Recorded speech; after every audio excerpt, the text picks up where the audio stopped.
Good evening, I'm Fana Sheikh and you're tuning in to AWANI tonight. Pakatan Harapan announces party's manifesto, and will BNM hike OPR for fourth time in a row? More on that coming up.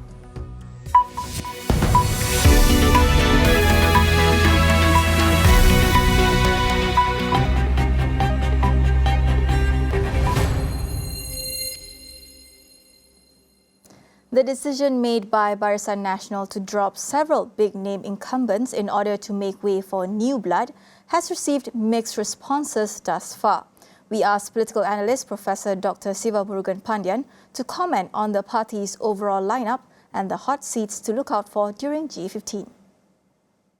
Tunku Safrul for Kuala Selangor. I think his popularity is focused to show that there is a change within Barisan Nasional candidate list. Definitely, we are also looking at those who were dropped. There were 4 ministers, Adam Baba, Halimah Sadiq, Shaidan Kasim, Anwar Musa, and also a few deputy ministers. But this could be a change that I think the party wants to focus at. I think we are also looking at seats so named as hot seats, like maybe Bagandatu, where you see the president will be challenged by Samsul Iskandar from Melaka, PKR. We are also looking at Tambun, the challenge by Peja, Faisal Azumu against Anwar Ibrahim, and also the current division head for UMNO, Hamdulillah Amza as well. We are also looking at Langkawi. Definitely, Dr. Mahathir Mohamad's seat will become a hot seat when he's challenged by Amin Shah for that seat by Barisan Nasional. We also have to look at Pago, how Tan Sri Muhyiddin Yassin will be challenged by Razali Ibrahim. All these seats are hot seats, and I think it's important to look at to what extent the machinery would be able to utilize the personalities. Some are new, some are seasonal politicians. Looking at certain constituencies, we may see some internal sabotage. But whether the party would be able to make sure the those who were dropped from the list could help assist the newcomers and to win the seat based on the party's interest rather than personal interest. Siva also expects a tall order for another coalition in the G15 battle, Perikatan Nasional. However, he believes that PN is able to maintain their support from loyalists and able to attract support from some of the fence-seaters in G15. It's a do-or-die mission for Perikatan Nasional. If you look at Pago, they have to what they call focus against Razali Ibrahim, for example, from Barisan Nasional. Tambun, you're looking at the deputy president facing Anwar Ibrahim in what they call what else beside Pago, Tambun. You're also looking at Putrajaya, where Razi Jidin will be facing against Tengku Adnan. But I think Perikatan Nasional would be able to win some numbers of votes for those who do not want to vote for Barisan Nasional or Pakatan Harapan. They see Perikatan Nasional as one of the options that they have.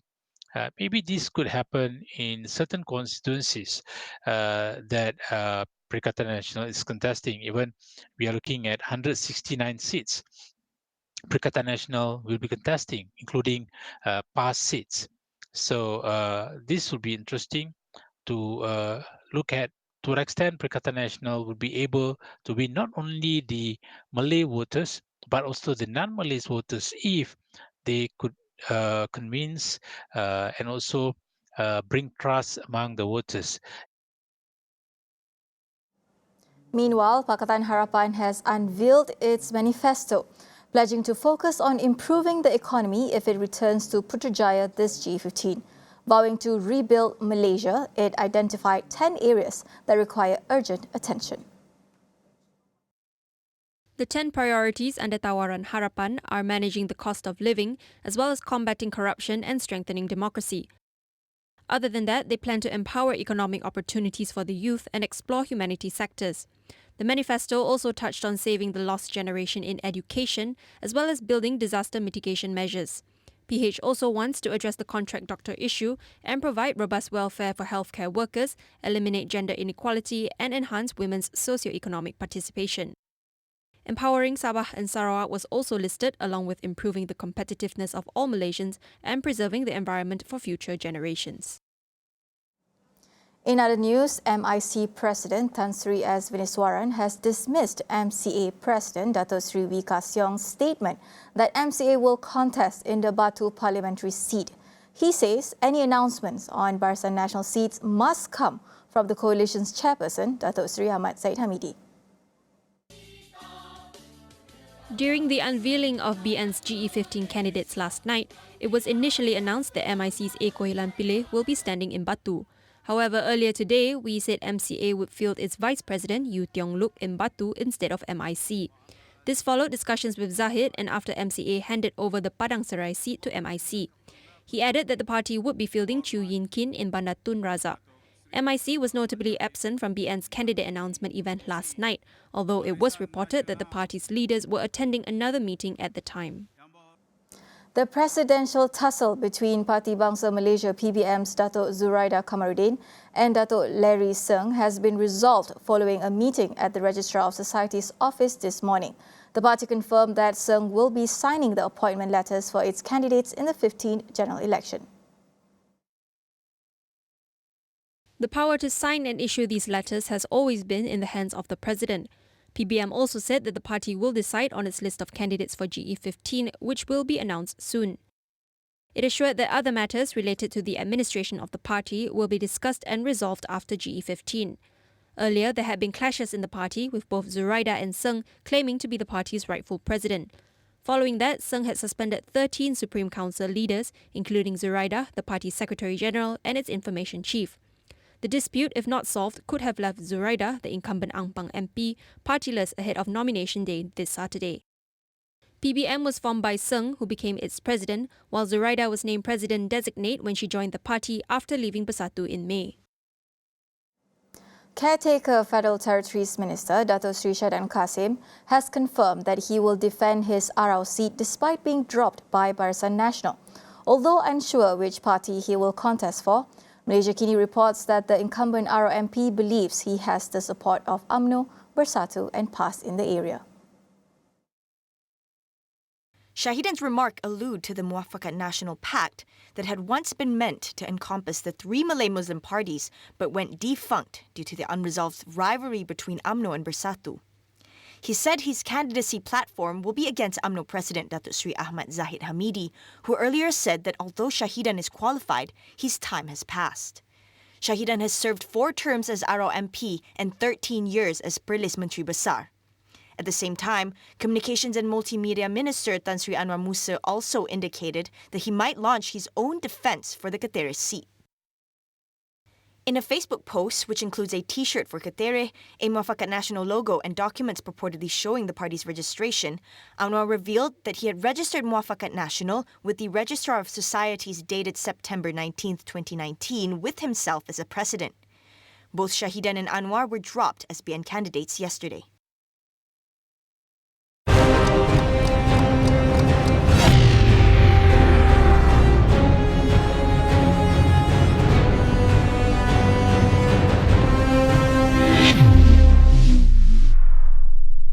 Often credited as one of the architects behind past election campaigns that secured the opposition the popular vote, Rafizi Ramli is now strategizing a PH comeback in G15.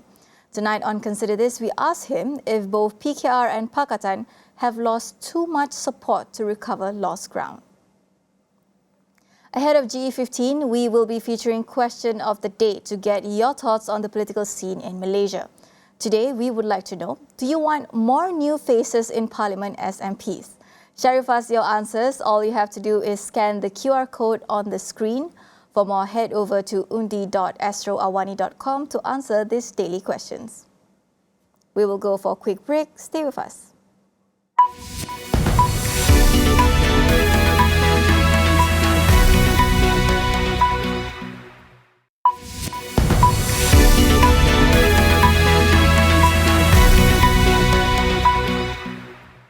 Welcome back. Bank Negara Malaysia is expected to tighten its overnight policy rate by another 25 basis points for the fourth time in a row tomorrow. We speak to Benedict Wirasena, Research Director of Baitul Amanah, about the implications of this move. The important thing is also to understand the context of it, that it's not just about raising the OPR, but it's a normalization of monetary policy. What does that mean? Is that it's basically raising it to pre-pandemic levels, to the pre-pandemic level of 3% in 2019 pre-pandemic, and second half of 2019 to be specific. And so raising it to 2.75, I think there's a possibility that it will be raised another 25 basis points early 2023 to 3%, and probably from then on, it will be maintaining that 3% basis points, which is the pre-pandemic 2019 rate. Benedict also discusses whether the rate hike can effectively tame inflation and if more can be done ahead of concerns of a global recession. So high OPR is known to reduce the amount of money in circulating in the market. Theoretically, this is expected to discourage private investments and consumption. However, this process is not automatic. Two reasons. One is due to time lag between decisions and the effects. Not only that, it really depends on the economic momentum of when the impact takes place, or whether we are still towards an inflationary cycle or not. Second, also, it's not automatic. This whole process is not automatic due to other factors that might contribute to investments and consumptions. For example, let's talk about investments. It's also affected or determined by profit expectations, not just interest rates. So at the end of the day, what I would suggest that it's not just about monetary policy when it comes to taming inflation, but it's also very much dependent on fiscal policy. In other words, fiscal policy needs to align as well to tightening monetary policy. Simply put, the government needs to cut spending. And why is this so? Government expenditure has always been based on borrowing and money printing, and this is strongly inflationary. So in other words, if the central bank is trying to control inflation by raising the overnight policy rate, but then government still spends and executes an expansionary fiscal policy, then the effect of tightening monetary policy won't be as effective as arranged or as determined. Over India, officials are investigating what led to the collapse of a newly repaired suspension bridge that killed at least 135 people in Gujarat state. Scuba divers were still combing through the river today to ensure no bodies were left behind. As of Tuesday night, 196 people were rescued and all 10 of the injured were in stable condition. Officials said no one was missing, according to their tally, but emergency responders erred on the side of caution and continued search efforts. Police have so far arrested 9 people, including managers of the bridge's operator, Arriva Group. State authorities have also opened a case against the group for suspected culpable homicide, among other violations.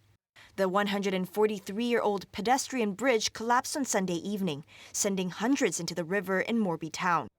Initial investigations showed the incident occurred due to faulty construction or maintenance-related reasons, along with the bridge operator's negligence or hurriedly opening of the bridge for public use, despite risks of an accident. Before we leave you tonight, we want to hear your thoughts on GE15. Here is the question of the day displayed on the screen. All you have to do is scan the QR code on the bottom left of your screen. The results of these questionnaires will be revealed daily. Be sure to exercise your right to vote this upcoming election.